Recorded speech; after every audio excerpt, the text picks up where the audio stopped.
Bonjour, bienvenue dans cette série dédiée à Tkinter, le toolkit pratique officiel de Python.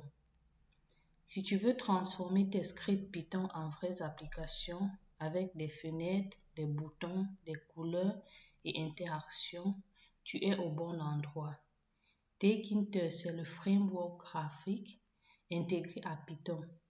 Pas besoin d'installer de tonnes de choses pour commencer, juste ta motivation et ton clavier. Dans cette série de vidéos, on va avancer pas à pas depuis les bases jusqu'aux interfaces plus avancées. On commencera par une petite introduction aux interfaces graphiques, c'est-à-dire comment est-ce qu'elles fonctionnent, ce qui différencie les interfaces graphiques des programmes en console, pourquoi Tkinter est un excellent choix pour débuter, mais aussi pour faire des applications étonnamment puissantes. Ensuite, on verra les différents frameworks les plus connus tels que Tkinter, pqt6, et ainsi de suite. Pour bien situer Tkinter dans l'écosystème Python. Puis, place à la pratique où on va installer et configurer Tkinter. On va créer une fenêtre de base. On va parler des variables dans Tkinter. Ensuite, on va parler de l'organisation des widgets à partir des gestionnaires de placement.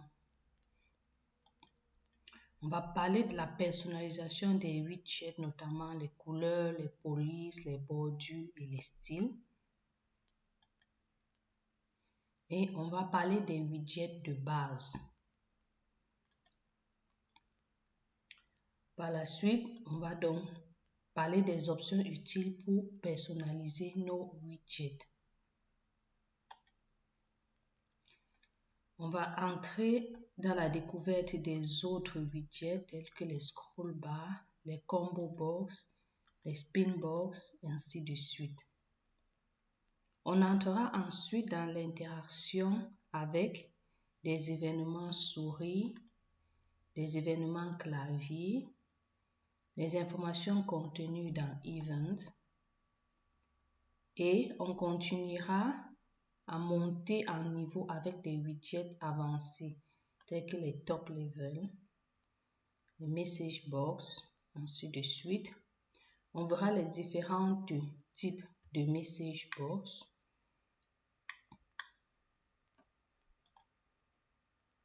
Par la suite, on parlera des sous-menus, des photos images, ainsi de suite. Alors, cerise sur le gâteau, on intégrera aussi Matplotlib dans Tkinter pour afficher les graphiques directement dans l'application. De quoi rendre ton interface plus pro que jamais. Bref, que tu démarres ou que tu veux améliorer tes projets existants,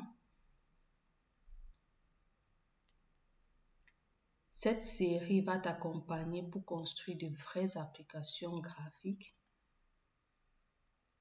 avec Tkinter et toujours avec simplicité, clarté et une dose de bonne humeur.